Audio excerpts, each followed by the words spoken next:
Hi to everyone, today I bring you a new recipe. We are making a homemade mayonnaise, guys, but with a food alchemist touch, an innovative touch, because we like a lot.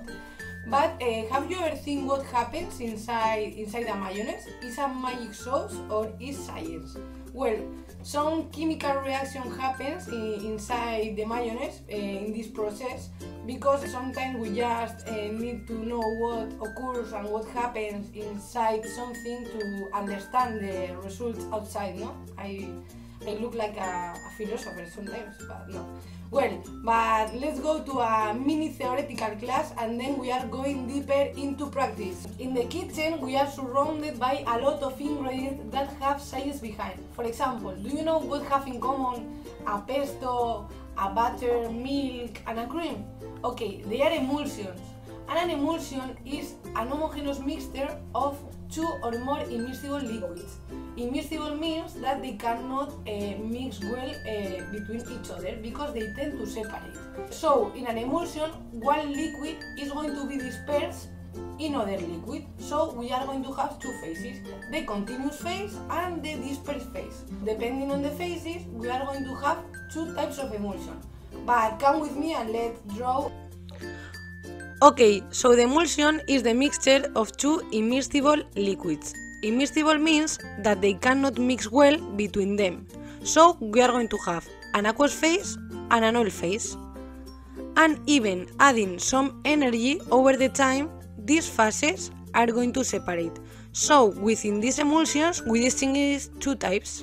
In one hand, water in oil, that we are going to have the main phase that is going to be the oil, and the water droplets are going to be dispersed in this phase. This is the case of the butter. And in the other hand, we have the type of oil in water. The main phase is going to be the water and the oil droplets are going to be dispersed in these phases. So this is the case of the mayonnaise. We have here a clear example. Sure, you have tried making this this experiment at home. Is mixing a little bit of oil with water, but these are the example of two immiscible liquids. But we have said that an emulsion is the homogeneous mixture of these two. But how can we make an stable and a homogeneous mix? No, even if we try mixing the both liquids, making so rapidly and with a lot of energy, with the time we see that they tend to separate. This happens because the water and the oil has different polarity. The oil is apolar and the water is polar, and also because of the density, because the oil is less dense than the water and it tends to go to the superface. But how can we make a homogeneous mixture of those two liquids? Well, we need emulsifiers. Well, phospholipids are the most simple emulsifier compounds that we can find in the food. These compounds are characterized by having a polar head with the affinity for the water and an apolar tail, which has the affinity for the oil, which is the perfect compound to link our two immiscible liquid phases. Depending on the type of the emulsion, the emulsifier will be located differently. For example, in the case of oil in water, that is the mayonnaise, the head that is polar will unite with the continuous phase, the water, being located outside the oil drops, and the tail that is apolar will be placed inside the oil. Therefore, the oil drops will be covered by this emulsifier, forming micelles. And in the case of water in oil, that is the butter, the head that is polar will unite with the dispersed phase that is also polar, the water being located inside the water drops, and the tail that is apolar will be placed in the oil outside the water. Therefore, the water drops will be covered by this emulsifier, forming micelles. So, in summary, the emulsifier will reduce the tension of the interface between the two liquids, thus giving the stability to the emulsion. So in summary, to make an emulsion, we just need two immiscible liquids, that is going to be our continuous phase and our dispersed phase, and an emulsifier. Very simple, guys. So the best way to to know how to make an emulsion, in this case a mayonnaise, is to do it. So we are going to learn by doing, guys. So let's go to the kitchen and apply this scientific knowledge. Are you ready to make your own homemade mayonnaise? Well, let's remember some scientific things. The mayonnaise is an oil in water emulsion. So we are going to have the oil liquid dispersed in the water phase. So what do we need? Do you remember? We need an oil phase and a water phase, and also an emulsifier. So come on, here are my ingredients to make a mayonnaise.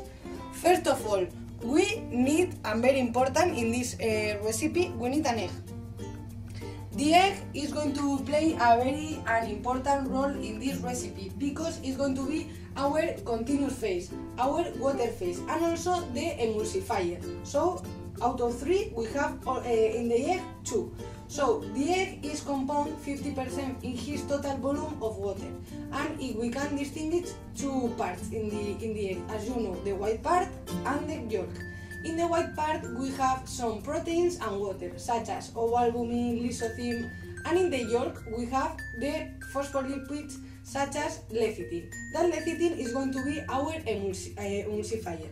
So first of all, we take an egg, we crush it, and we put. Okay, the first ingredient is done. Also, we are going to put a little bit of salt and black pepper.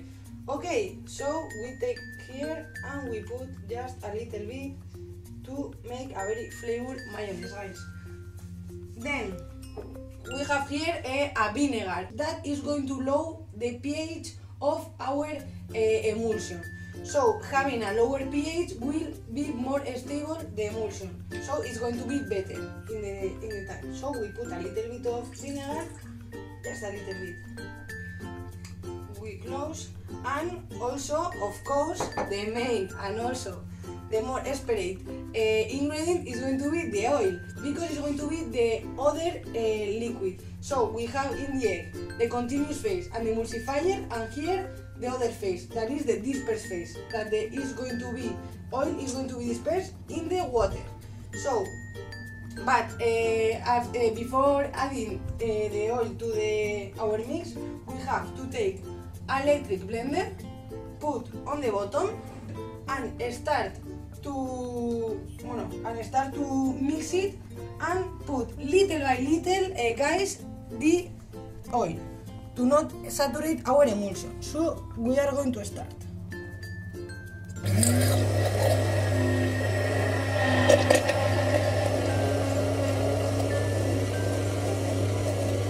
We are going to see in the time that our mix is going thicker and thicker.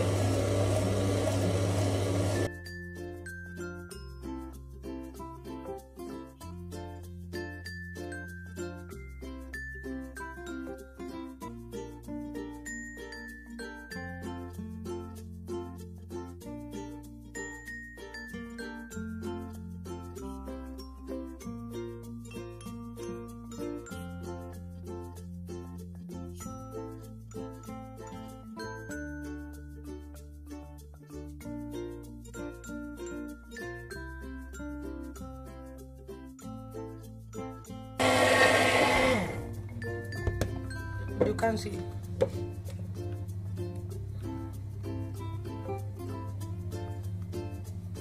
The emulsion is very stable.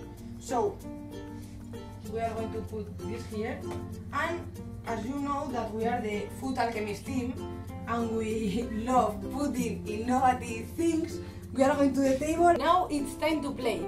Once you have your mayonnaise ready, it's the time to put innovative ingredients. In this case, we have put a little bit of coffee powder to have a roasted flavor and also a little bit of bitterness. And on the other hand, we have put a little bit of soy sauce that is going to add to our mayonnaise a umami taste. So, but at your home you can play with the flavors you like the most. For example, putting a little bit of spicy or salty or sourness. Just play.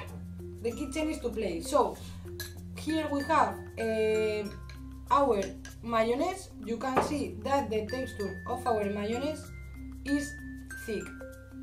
But guys, you have to play with the texture you want. Just play. Because here we have put a lot of oil, so the texture is this one.